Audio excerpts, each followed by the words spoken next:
இந்த வீடியோவில் நம்ம எதை பற்றி பார்க்க போகிறோம்னா சிபிஎஸ்சிக்கான 12th ரிசல்ட் தற்போது வெளியிடப்பட்டுள்ளது. இதை ஆன்லைன் மூலமாக செக் பண்ணதுக்கான ப்ரொசீஜர் என்ன என்பதை பற்றி தான் இந்த வீடியோவில் நம்ம டீட்டெயிலாக பார்க்க போகிறோம். இதற்கு பார்த்தீங்கன்னா ஃபஸ்ட்டு உங்களோட மொபைலில் ஏதாவது ஒரு ப்ரௌசர் ஓப்பன் பண்ணிக்கோங்க. அதில் கூகுள் சர்ச்சில் போயிட்டு சிபிஎஸ்சின்னு சொல்லி டைப் பண்ணுங்கள். அந்த மாதிரி நீங்கள் டைப் பண்ணி வைக்க கொடுத்தீங்கன்னா ஃபஸ்ட்டு எடுத்தோன்னே cbsc.gov.in ஒரு வெப்சைட் ஷோ ஆகும். அந்த வெப்சைட் வந்து செலக்ட் பண்ணுங்கள். வெப்சைட் நீங்கள் செலக்ட் பண்ண ஒரு 5 செகண்ட்ஸ் ஆகும். லோட் ஆகி கம்ப்ளீட் ஆன பிறகு ரிசல்ட்ஸ்னு ஒரு ஆப்ஷன் கொடுத்துருப்பாங்க. அந்த ஆப்ஷன் வந்து கிளிக் பண்ணுங்கள். அதை நீங்கள் கிளிக் பண்ணிங்கன்னா 2025 results senior school certificate examination class 12th result 2025 announced on 13th May 2025 சொல்லி மென்ஷன் பண்ணியிருக்காங்க. அந்த ஆப்ஷன் வந்து கிளிக் பண்ணுங்கள். அதை நீங்கள் கிளிக் பண்ணாலே ஆட்டோமேட்டிக்காக ரிசல்ட் செக் பண்ணதுன பேஜ் ஓப்பன் ஆகிடும்.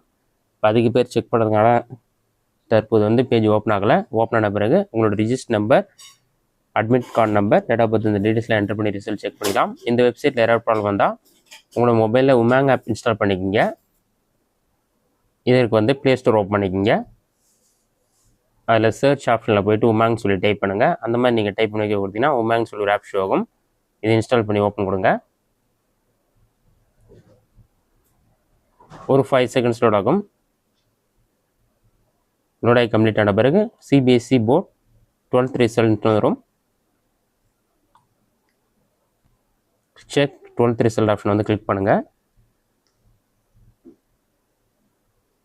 அதை நீங்கள் கிளிக் பண்ணினா ஒரு 5 செகண்ட்ஸ் ஓப்பன் ஆகும். லோட் ஆகி கம்ப்ளீட் ஆன பிறகு உங்களோட roll number, class 12, next mother name அதெல்லாம் என்டர் பண்ணி சப்மிட் ஆப்ஷனை கிளிக் பண்ணிங்கன்னா உங்களுக்கான ரிசல்ட் வந்து ஷோ ஆக ஆரம்பிச்சிடும்.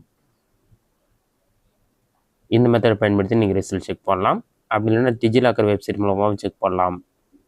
இந்த வீடியோ உங்களுக்கு யூஸ்ஃபுல்லாக பண்ணிக்கிறேன். இந்த வீடியோ பிடிச்சிருந்தா லைக் பண்ணுங்கள். இந்த வீடியோவில் வேறு சின்ன டவுட் இருந்தால் கமெண்ட் பாக்ஸில் கமெண்ட் பண்ணுங்கள்.